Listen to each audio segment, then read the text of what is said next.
Well, the Tinker Dogs did it to me again. I woke up the other morning to a nice fountain in the backyard. They were wrestling around and busted the water pipe again, even though I had tied it to the stakes out there before. They still managed to be too rough and break the thing loose.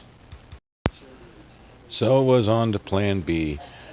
I had to dig up the pipe to fix it, and this time I'm going to put concrete blocks all around it to try to make a barrier that the dogs can't move or bump into.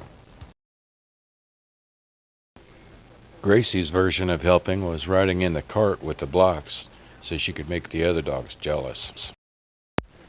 Tyrone's version of helping was to bite the shovel and drag it away, saying that he could dig it out faster with his paws. Eventually, I was able to dig it the rest of the way out and put in the first layer of blocks. After that, I needed to cut the pipe level so that I could actually fix it. I used PVC cement to glue the new pipes together.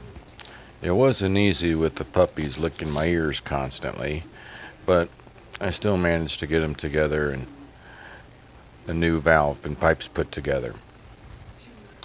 I then added a second layer of blocks to it all, and it needs a third layer, I think, that's going to get filled with sand. That way, anytime they bump into it, it won't do anything. Hopefully. Thank you for watching, Pappy Tinkers. Make sure to like, subscribe, and leave a comment. And see you next time.